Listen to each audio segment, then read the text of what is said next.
자, 한번 상상해 보세요. 미래의 도시는 모든 게 다 연결돼 있는 거예요. 교통은 알아서 통제되고, 에너지는 절약되고, 심지어 범죄까지 예방하죠. 이걸 가능하게 하는 게 바로 빅데이터랑 사물 인터넷, 그러니까 우리가 흔히 말하는 IoT 기술인데요. 이게 과연 우리가 꿈꾸던 그런 멋진 신세계일까요? 아니면 어쩌면 우리도 모르는 사이에 거대한 감시망 속에서 살게 되는 그런 악몽의 시작일지도 모르는 거죠. 그래서 오늘 이 스마트 시티의 두 얼굴을 한번 제대로 파헤쳐 보려고 합니다. 근데 이 얘기가 왜 이렇게 중요할까요? 바로 이 숫자 때문입니다. 50% 이상. 이게 뭐냐면 전 세계 인구의 절반 이상이 벌써 도시에 살고 있다는 뜻이에요. 그리고 앞으로는 더 많아지겠죠? 사람이 몰리니까 당연히 교통체증, 환경오염, 쓰레기 문제, 이런 도시 문제들이 점점 심각해지는 거고요. 그래서 이런 문제들을 해결하기 위한 대안으로 나온 게 바로 스마트 시티입니다. 들어보셨죠?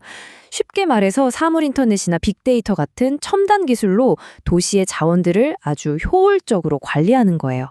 최종 목표는 당연히 우리 시민들의 삶을 더 편리하고 안전하게 만드는 거죠. 그럼 이게 대체 어떻게 돌아가는 걸까요? 원리는 생각보다 간단해요. 딱 세 단계로 볼 수 있는데요. 자, 첫 번째는 연결이에요. 말 그대로 도시의 모든 것, 가로등, 자동차 이런 데다가 센서를 쫙 까는 거죠. 두 번째는 수집. 이 센서들이 이제 우리 일상에 대한 어마어마한 데이터를 막 모으기 시작해요. 그리고 마지막 세 번째가 바로 평가인데요. 이렇게 모인 빅데이터를 분석해서 도시의 문제를 해결할 똑똑한 해결책을 찾아내는 겁니다. 간단하죠? 자, 그럼 먼저 스마트 시티가 그리는 유토피아, 그러니까 좋은 점들부터 한번 볼까요? 과연 이 기술이 우리 삶을 얼마나 더 좋게 만들어줄 수 있을지 한번 보시죠. 이게 그냥 먼 미래 얘기가 아니에요. 벌써 전 세계적으로 정말 놀라운 성공 사례들이 나오고 있거든요. 예를 들어 스페인에서는요, 땅이 마를 때만 공원에 땅 물을 여서 세금을 아끼고 있고요.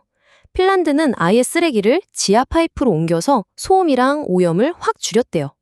또 미국에선 앱으로 빈 주차 공간 바로 찾아주고, 브라질에서는 심지어 시민들이 앱으로 도시계획에 직접 투표까지 한다고 합니다. 와, 진짜 다양한 분야에서 우리 삶이 바뀌고 있는 거죠. 이것보다 더 미래적인 얘기도 있어요. 두바이 여기서는요, 이미 안면인식 카메라를 단 로봇 경찰이 거리를 돌아다니면서 순찰을 한대요. 진짜 영화에서나 보던 장면이 현실이 된 거죠. 자, 그런데 말이죠. 이렇게 엄청난 편리함을 얻는 대신에 우리가 치러야 할 대가가 있습니다. 그게 뭘까요? 네, 바로 우리 각자의 개인 데이터입니다. 이 궁극의 편리함이냐, 아니면 나의 개인 정보냐, 이 둘 사이의 균형을 어떻게 맞출 거냐가 바로 스마트 시티 논쟁의 가장 큰 핵심인 거죠. 좋아요. 그럼 이제 이야기의 다른 쪽, 그러니까 스마트 시티가 가져올 수 있는 어두운 미래에 대해서도 한번 얘기를 해봐야겠죠? 가장 근본적인 문제부터 시작해 볼게요. 바로 데이터를 누가 갖게 되는가 하는 문제입니다. 사실 대부분의 도시들은 스마트 시티를 혼자 만들 기술력이 없어요. 그럼 어떻게 할까요? 그렇죠. 구글의 모회사인 알파벳 같은 거대 IT 기업들하고 손을 잡는 겁니다.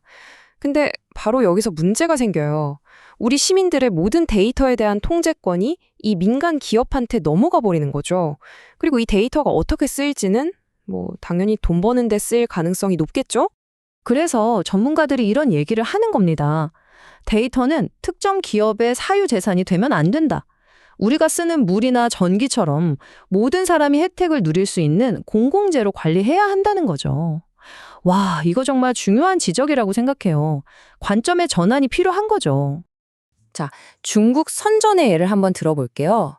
여기는 무려 2만 대나 되는 전기 택시가 전부 다 네트워크로 연결되어 있어요. 그래서 승객을 엄청나게 효율적으로 찾아내죠.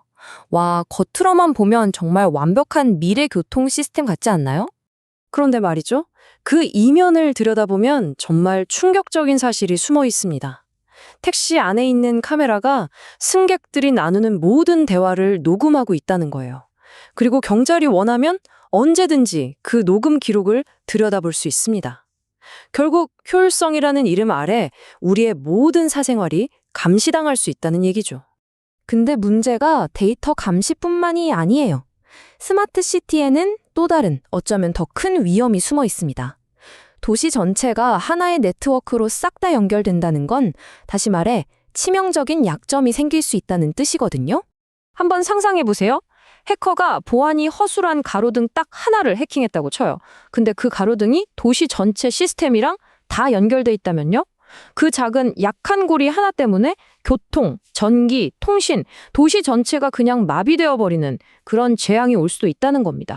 이게 그냥 영화 같은 얘기가 아니에요. 실제로 에스토니아라는 나라가 2007년에 국가 전체가 마비될 정도의 엄청난 사이버 공격을 받았거든요. 그 뒤로 에스토니아는 아예 매년 국제 해킹 방어 훈련을 하면서 나라 전체가 사이버 보안에 사활을 걸고 있습니다. 그만큼 이 위협이 진짜 현실이라는 거죠. 자, 이제 마지막입니다. 이 모든 기술과 데이터를 보면서 우리가 스스로에게 꼭 던져봐야 할 가장 중요한 질문이 남았습니다. 결국 핵심은 바로 이겁니다. 이 엄청난 기술로 진짜 이득을 보는 사람은 과연 누구일까요? 우리가 매일 쓰는 이 편리한 앱과 거기서 나오는 어마어마한 데이터를 최종적으로 소유하고 통제하는 건 과연 누구일까요? 우리가 앞으로 만들어갈 스마트 시티의 미래는 바로 이 질문에 대한 우리의 답에 달려 있을 겁니다.